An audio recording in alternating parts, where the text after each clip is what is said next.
Just as we believe in the First Amendment, we also believe in another constitutional right that is under siege all across our country. So long as I am president, I will always protect your Second Amendment right to keep and bear arms. In reaffirming our heritage as a free nation. The voice you heard there was Fred Guttenberg, the father of Parkland shooting victim Jamie. During last week's State of the Union, he was later removed from the chamber after that moment. Just asking, what about my daughter?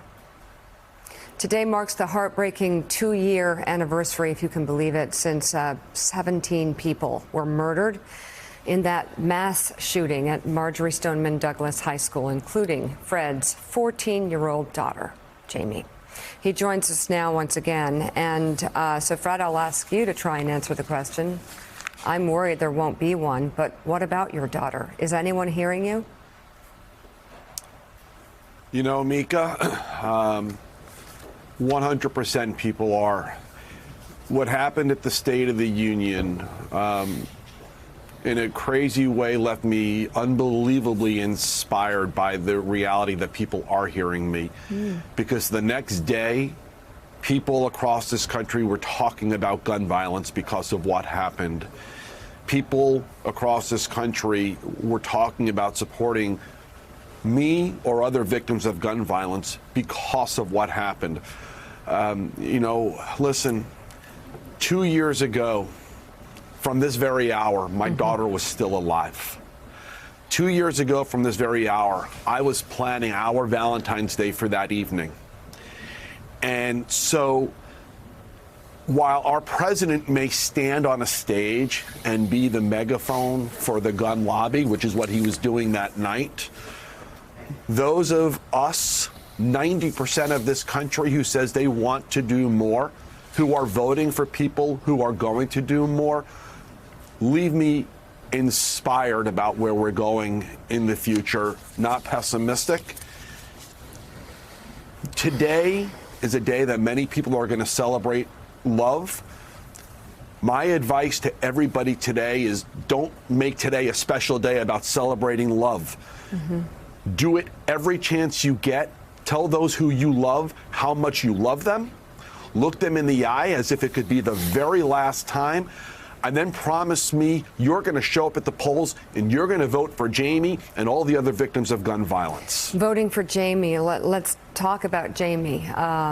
She's 14. She's so beautiful, so vibrant and joyful. She was.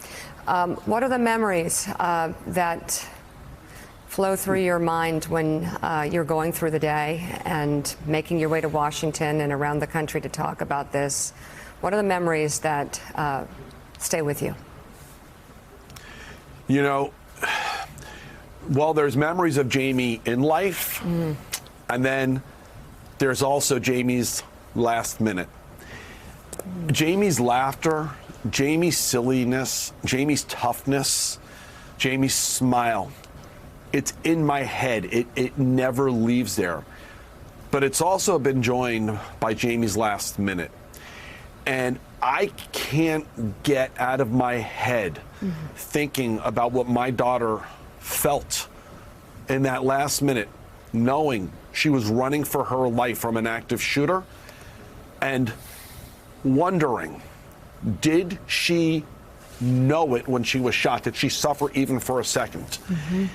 And because I don't know what my daughter felt, I will never stop fighting to keep somebody else from having that pain in their heart that I have today. Listen, my daughter is with me every second of every day going forward. It took me a while to get to a place where I could say this. Jamie was not my daughter. Jamie is my daughter. I can't think of it in the past tense. I am still a father of 2 children, always reacting to what happened to my one child. Actually happened to both my children. Thank God one of them came home. And I am a father who will never stop being able to do this, because there's too many Americans who are being affected by what happened to me as well. And together, we need to beat this lobby, we need to show Americans their rights to life, liberty, the pursuit of happiness are worth the fight. And we're going to get this done. So we have just a few moments left in the show, and I'm going to give them to you. What would you like to say to viewers out there who perhaps don't think enough about what it would be like to have a child that had a last moment like that? You know, as a dad, I had all the normal dreams that a dad of two would have. And they weren't the same for each of my kids. For Jamie, I dreamt about her first boyfriend and what I would do and the kind of harassment that I would have with her and her first boyfriend. You know, it was my right. I dreamt about teaching her to drive. I dreamt about her graduating, getting her first job. Jamie knew exactly what she wanted to do when she grew up. She was going to be a pediatric physical therapist. She actually wanted to work in a place called the Paley Institute, where they do surgeries on children with limb deformities. It was her dream to help somebody walk. She wanted to be married by the time she was 25. And I dreamt of walking my child down the aisle and being a grandparent to her children. And so what I want to tell everybody in my last minute, every single person you love, think about what it would be to think of them in only memories and not be able to live your dreams with that person.